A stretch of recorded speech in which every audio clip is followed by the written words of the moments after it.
नमस्कार दोस्तों, आप सभी का हमारे YouTube चैनल मन का वॉइस में स्वागत है।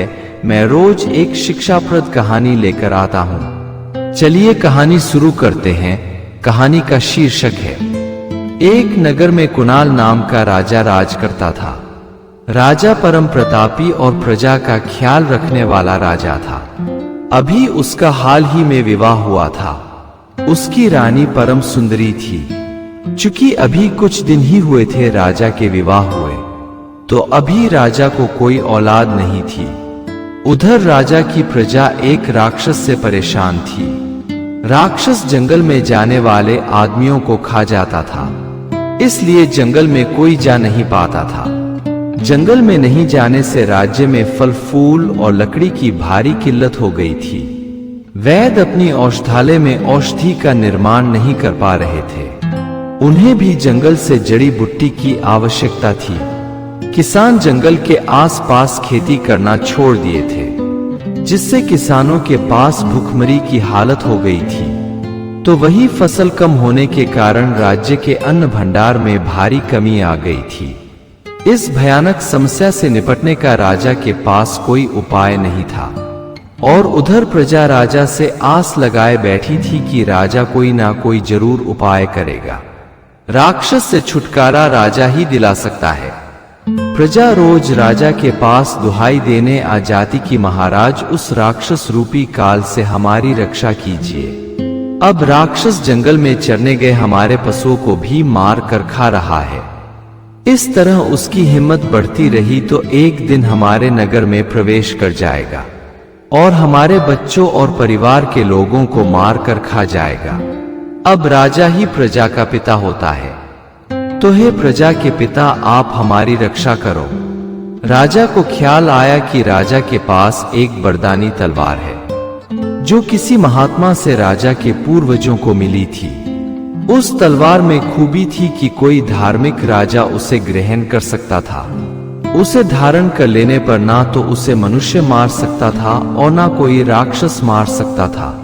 यहां तक कि बड़े से बड़े जानवर राजा का कोई नुकसान नहीं पहुंचा सकते थे। राजा ने प्रजा से कहा कि अब आप लोग चिंता ना करें, मैं कल ही जंगल में जाऊंगा और उस दुष्ट का वध करके शाम तक वापस आ जाऊंगा।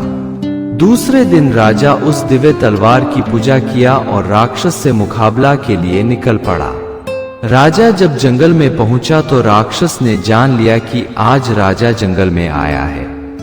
वह बहुत मायावी राक्षस था। उसने ये भी जान लिया कि वह राजा का सामने से मुकाबला नहीं कर सकता। राजा की दिव्य तलवार उसकी गर्दन काट सकती है। तो राक्षस एक गुफा में जाकर छुप गया। उसके साथ उसकी एक बेटी भी रहती थी, जो बहुत बड़ी मायावी थी। वह सुंदर स्त्री का रूप धारण कर जंगल में विचरण करती। कभी कभी जंगल के आसपास के गांवों तक पहुंच जाती और किसी नौजवान पुरुष को अकेला पा उस पर पहले अपने रूप यौवन की जादू चलाती। फिर इतना मदमस्त खुशबू बिखेरती कि नौजवान मदहोश हो जाता, और फिर वह नौजवान उसके पीछे पीछे अपने आप जंगल में खींचा चला जाता। उसके बाद बाप बेटी बड़े मजे से उस नौजवान को मार कर खा जाते।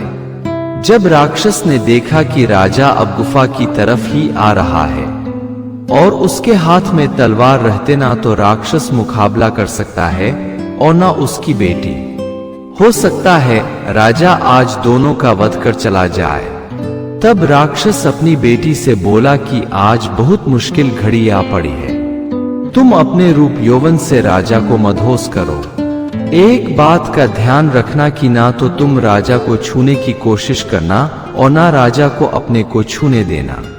एक निश्चित दूरी बनाकर रखना। राजा के पास दिव्य तलवार है। तुम्हारा शरीर जरा भी राजा से छू गया तो तुम वास्तविक रूप में आ जाओगी और राजा बिना देर किए तुम्हारा वध कर देगा। राक्षसी बोली, पिताजी, आप चिंता मत कीजिए, मैं राजा को तलवार दूर रखने के लिए विवश कर दूंगी। राजा एक मेमने की तरह मेरे पीछे चला आएगा और फिर हम आराम से खूबसूरत राजा का मांस भक्षण करेंगे।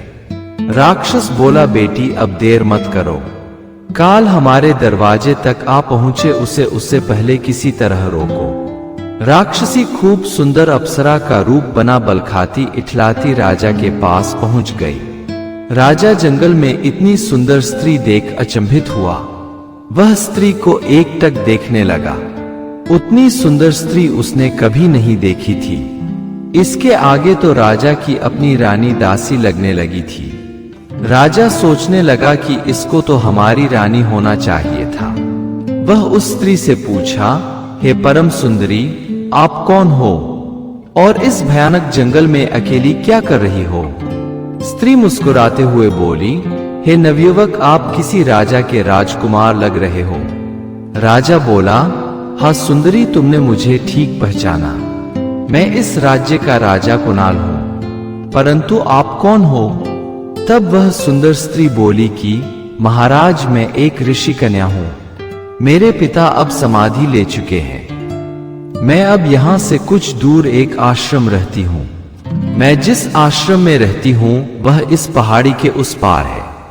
वहां जाने के लिए गुफा से होकर जाना पड़ता है। मैं इस वक्त सुयोग्य वर की तलाश में घूम रही हूं। मैं अपने लिए सुयोग्य वर की तलाश में ना जाने कितने राजकुमारों को देखा, परंतु मुझे कोई पसंद नहीं आया। मगर आज आपको देखकर लगता है कि मेरी हसरत पूरी हो गई। अगर आपको मैं पसंद हूं तो आप हाँ कर दीजिएगा, नहीं तो अभी ही इनकार कर दीजिए। मुझे जरा भी बुरा नहीं लगेगा। मैं आपके याद में पूरी जिंदगी कुंवारी ही गुजार दूंगी। राजा बोला, हे सुंदरी, ये क्या कह रही हो? कौन अभागा होगा जो अमृत पीने से इनकार करे? आप मेरे लिए अमृत के समान हो। मन में इसी वक्त आलिंगन का इच्छा हो रही है, परंतु हम धार्मिक राजा हैं। दिन के उजाले में स्त्री से समागम नहीं करते। हम आज रात यहीं इस पेड़ के पास ठहरेंगे। हे सुंदरी, आप इस वक्त यहां से जाओ और रात की 4 घड़ी बीत जाने के बाद आना। उसी वक्त हम आपका पानी ग्रहण भी करेंगे और आपके साथ रात भी बिताएंगे। कल हम महलों के लिए निकल पड़ेंगे।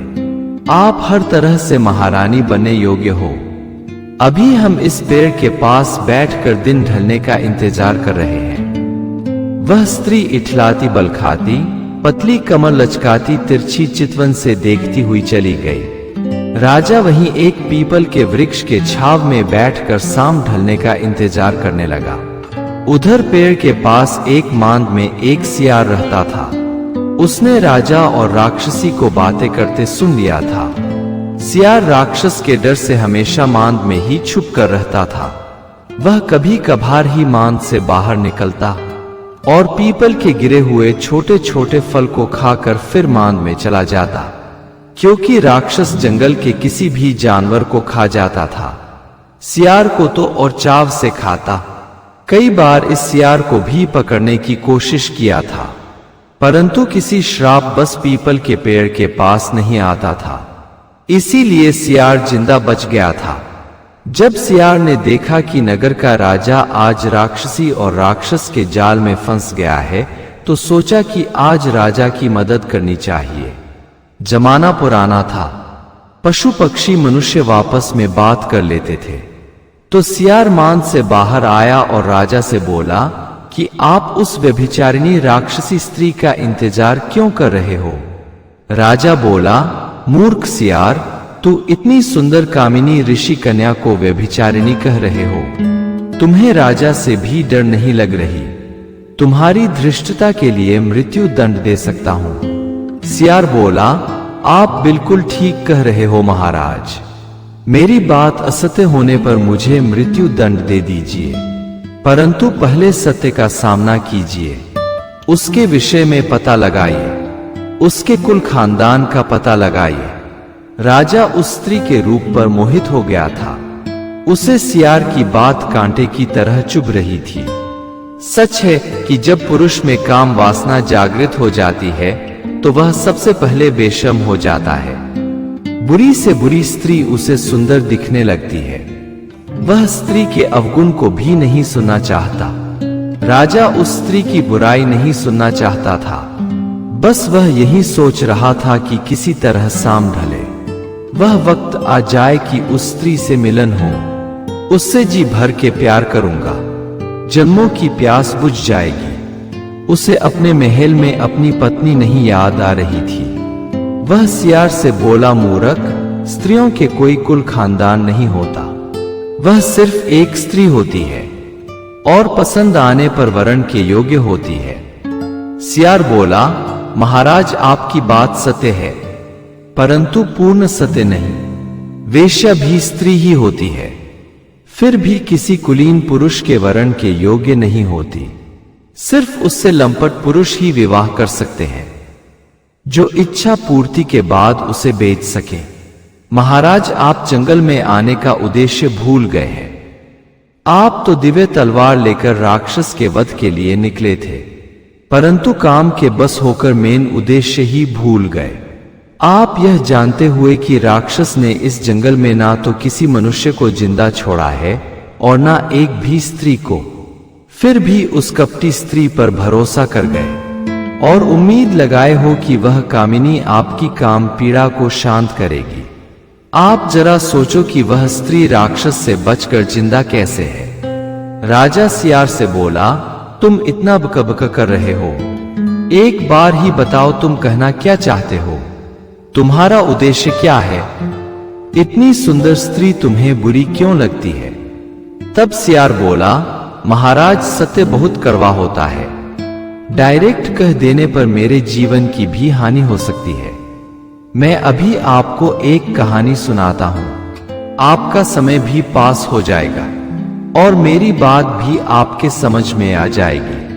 राजा को उस स्त्री के वियोग में एक एक पल एक एक बरस के तरह गुजर रहे थे। उसने सियार से कहा कि तुम कहानी सुनाओ, कुछ समझ आए या ना आए वक्त जरूर कट जाएगा।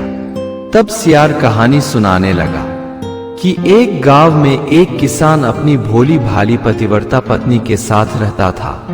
वह रोज खेती करने एक जंगल के पास नदी किनारे जाया करता था। नदी किनारे एक विशाल बरगद का पेड़ था, उस पर एक चुड़ैल रहती थी। वह कई तरह के रूप बदलने में माहिर थी। एक दिन चुड़ैल ने किसान को लघुशंका करते देख लिया। किसान का गुप्त अंग बहुत बड़ा था, वह चुड़ैल को भाग गया। अब चुड़ैल किसान से समागम को सोचने लगी। एक दिन सुंदर रूप धारण कर किसान के पास आई और उससे परिणय निवेदन किया। वह बोली, तुम बहुत सुंदर नौजवान हो, मैं तुमसे विवाह करना चाहती हूं। जब किसान ने उसके रूप रंग को गौर से देखा तो देखता रह गया। उसे भी लगा कि काश यह मेरी पत्नी होती तो कितना अच्छा होता, मगर घर में चुड़ैल जैसी स्त्री के रहते इस परम सुंदरी को अपने घर कैसे ले जा सकता हूं। वह उस स्त्री से बोला, हे सुंदरी, तुम 2-4 दिन मेरा इंतजार करो, मैं अवश्य ही तुम्हें पत्नी बना अपने घर ले चलूंगा। वह घर आया तो घर से पत्नी को निकालने का बहाना ढूंढने लगा। वह बात बात पर गुस्सा होकर बात करने लगा, उसे मारने पीटने भी लगा, घर से निकल जाने की बात करने लगा। पत्नी बहुत समझदार थी, उसे समझते देर ना लगी कि मेरा पति किसी स्त्री के चक्कर में फंस गया है। तब स्त्री बोली, आप नाहक यह नाटक कर रहे हो, हमें लगता है कोई स्त्री पसंद आ गई है, तो उसे ले आओ, मैं कोई विरोध थोड़े कर रही हूं। तब उसका पति बेहयाई से बोला, हाँ, मुझे एक सुंदरी पसंद आ गई है, मगर वह तुम्हारे रहते मेरे घर नहीं आ सकती, तुम मेरे घर से निकल जाओ। तब उसकी पत्नी बोली कि आप पहले उस स्त्री को ले आओ, ऐसा ना हो कि मैं भी चली जाऊं और वो भी ना आए, तब तुम अकेले रह जाओगे, क्योंकि ठुकराई स्त्री फिर कभी पति के पास वापस नहीं लौटती। किसान बोला, अच्छा, कल उसे लेकर आऊंगा, तब तुम अवश्य चली जाना। उधर स्त्री ने रात में चुपके से अपने सिर के 2 बाल तोड़कर पति के धोती में बांध दिया। वह बाल कोई साधारण बाल नहीं थे, वह एक पतिव्रता स्त्री के बाल थे। सुबह जब किसान खेत पर गया तो वह स्त्री पहले इंतजार कर रही थी। उसे देखते ही बोली कि अब और इंतजार नहीं हो रहा, आप अभी इसी वक्त यही मेरे से समागम करो। किसान ने उसे अपने बाहों में भर लिया, मगर गजब हो गया, वह अपनी असली रूप में आ गई। किसान ने देखा कि ये तो चुड़ैल है, तो झट से बाहों से बाहर कर दिया। वह एक आग में जलने लगी और थोड़ी ही देर में जल मरी। वह एक पतिव्रता स्त्री के बाल का कमाल था। किसान घर आया तो पत्नी के सामने बहुत रोया, बहुत पछताया। पत्नी ने ही उसकी जान बचा ली थी। महाराज, आपके पास दिव्य तलवार है, उसे कभी अपने से अलग मत करना। वह स्त्री लाख कहे कि तलवार दूर रख दो, मगर तलवार को किसी कीमत पर दूर मत करना। इस तलवार में ही आपकी जिंदगी और मौत बंधी है। जिंदगी रही तो हजारों सुंदरियां आएगी जाएगी, मगर जिंदगी चली गई तो क्या करोगे? आप एक धर्मात्मा राजा हो, प्रजा आप जैसा राजा फिर कहाँ पाएगी? आपके रानी को फिर दूसरा पति कहाँ मिलेगा? राजा बोला, सियार तुम अब बिना डरे सच बात बताओ कि वह लड़की कौन है। तब सियार बताया, महाराज वह लड़की राक्षसी है, राक्षस की बेटी। राक्षस सामने वाली गुफा में रहता है। उसकी बेटी अलग अलग तरीके से मनुष्यों को प्रेम जाल में फंसाकर गुफा में ले जाती है। फिर बाप बेटी उस मनुष्य को मारकर खा जाते हैं। आप ध्यान से देखो, मनुष्य या जानवर के कदम गुफा के तरफ जाते हुए मिल जाएंगे, परंतु एक भी कदम वापस आते नहीं दिखेंगे। अभी शाम ढलने में 2 घड़ी बाकी था। राजा अपनी तलवार ले गुफा की तरफ चल पड़ा।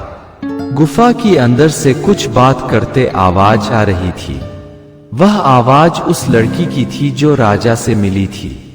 वह कह रही थी, पिताजी थोड़ी देर भूख बर्दाश्त कर लीजिए, आज तो हम राजा का मांस खाएंगे, मजा आ जाएगा। राजा यह सुन बहुत क्रोधित हो उठा। उसके ऊपर से काम का भूत उतर चुका था। वह दिव्य तलवार ले गुफा में प्रवेश कर गया। गुफा के अंदर कोई अतिरिक्त दरवाजा नहीं था।